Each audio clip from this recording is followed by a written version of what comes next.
یا اگر قرآن خوانی کرواتے تو مسجد کے باہر بیٹھے ہوتے، یار آیا کون ہے؟ یہ رفیق صاحب آئے، یہ جو ہے نا، یہ جس نے یہ تالے کا بیڑا غرق کیا یہ آئے، اور یہ وہ کیا ہے، یہ تگڑا انسان ہی آیا ہے۔ تو باقاعدہ کیا ہے، یہ نوٹ کر رہے ہوتے ہیں آیا کون ہے، گیا کون ہے، یہ نہیں آیا ہم اس کی میت کے کیا ہے جنازے میں نہیں آئیں گے۔ او بھائی ہمارے جانے سے کسی کی بخشش تھوڑی ہوگی، اللہ کوئی ہماری اس کا محتاج تھوڑی ہے بھائی، تمنگر خانی انسان اپنے پاس رکھے۔ تو جو شریعت نے بتایا اس کے مطابق انسان کیا ہے چلنے کی ترتیب بنائے۔ تو نفلی عبادتیں اپنے اپنے گھروں کے اندر انسان کیا کرے، اور ضروری نہیں پوری رات جاگنا، جیسے بعض جگہوں میں نا اعتکاف والے پوری رات وہ پیپسی بھی پڑی ہوتی ہے، کوک بھی پڑی ہوتی ہے، اور ڈکا پی بھی رہے ہوتے ہیں، اور اچھی بات ہے پڑھیں، ریفریشمنٹ بھی ہونی چاہیے، لیکن پوری رات جاگنے ضروری نہیں جاگ سکتے ہیں، تھوڑی عبادت کرے سو جائیں،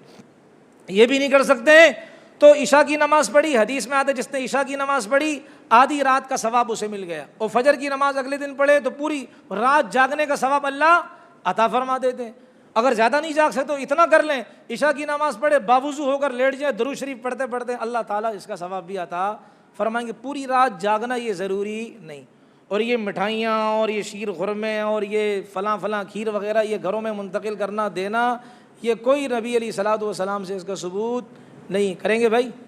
کیا کریں گے؟ یہ کھیر دیں گے؟ کیا کریں گے؟ نہیں کریں گے نا،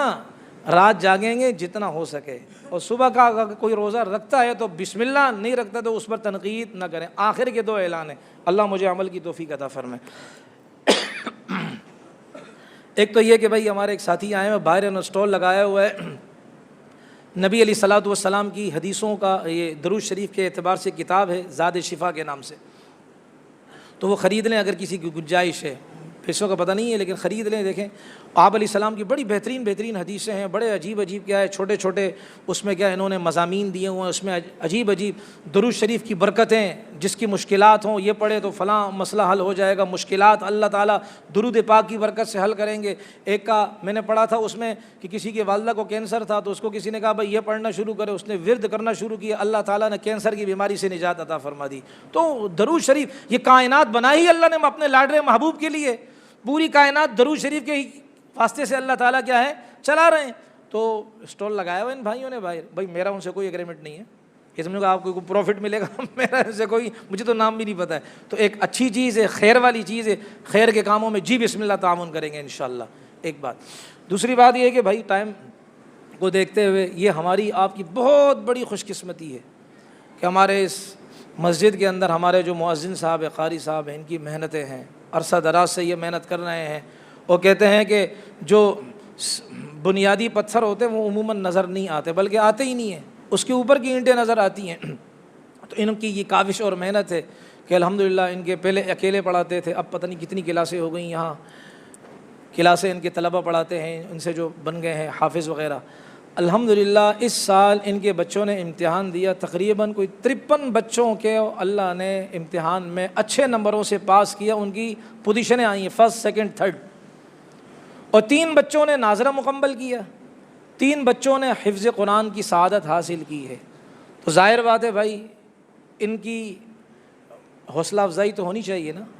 ایک چھوٹا سا کام کرتے ہیں تو اس کی کتنی حوصلہ افزائی ہوتی، اس نے کتنا بڑا کام کیا کہ 2 جہاں کے پالنے والے اللہ کا کلام اپنے سینے میں محفوظ کر دیا۔ خدا کی قسم دنیا کا سب سے عظیم بچہ ہے یہ، اس کی جوتوں کی نوک پر بھی دوسرا بچہ نہیں پہنچ سکتا،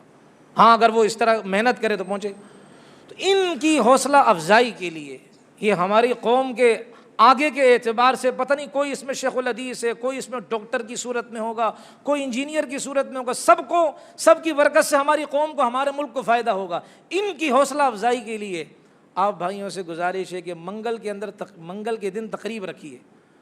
اب آپ کہیں گے کہ بھائی یہ الٹے دن تقریب کیوں رکھی ہے؟ تو بھائی اتنے بڑے ہستی کو بلا رہے ہیں تو بزرگوں کو منوایا نہیں جاتا، بزرگوں کی ماننی ہوتی ہے۔ تو جو بزرگ ٹائم دے ہم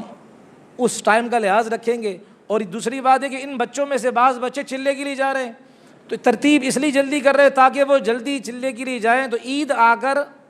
واپس یہاں اپنے والدین کے پاس کیا ہے منائیں۔ تو اس لالچ کی وجہ سے کیا ہے منگل کا دن رکھا ہے۔ حضرت مولانا استاد العلماء محبوب العلماء والطلباء پیر کامل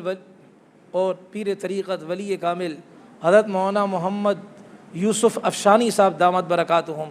جو جامعہ فاروقیہ کے استاد، وہ بہت بڑے اللہ والے ہیں اور بہت بڑا کام کر رہے ہیں، ان اللہ تبارک و تعالیٰ ان سے کام لے رہے ہیں، تو یہ تشریف لائیں گے، ان بچوں کی دستار بندی بھی کریں گے اور ان بچوں کو اپنے ہاتھ سے انعامات بھی دیں گے۔ عصر کے بعد حضرت جی کا بیان ہوگا اور عصر سے پہلے آغاز ہوگی ترتیب جو ہے نا وہ اس تقریب کی، تو وہ تقریباً 4 بجے کے قریب، جس میں بچے نعت پڑھیں گے، نظمیں پڑھیں گے، تو آپ اہل علاقہ سے گزارش ہے کہ شرکت کیجئے گا۔ جو عصر سے پہلے نہیں پہنچ سکتے تو عصر تک تو انشاءاللہ کیا ہے بھائی پہنچ جائیں۔ اور آپ حضرات نے ماشاءاللہ جس وقت جو مطالبہ آپ سے کیا آپ نے پورا کیا۔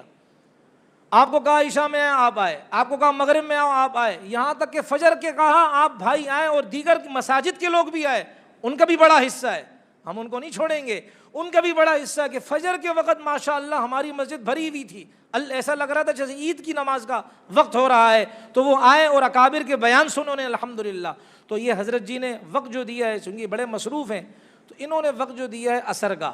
تو عصر میں آئیں گے، تشریف لائیں گے اور بیان فرمائیں گے، اور ہمارے بچوں کو یہ کیا کریں گے، ان کے سر پر دستار بندی یعنی کہ پگڑی وغیرہ اور رومال وغیرہ باندھیں گے، یہ بہت بڑی ذمہ داری کا وہ معاملہ ہوتا ہے، اور اپنے ہاتھ سے انعامات دیں گے۔ تو کون کون آئیں گے بھائی، ذرا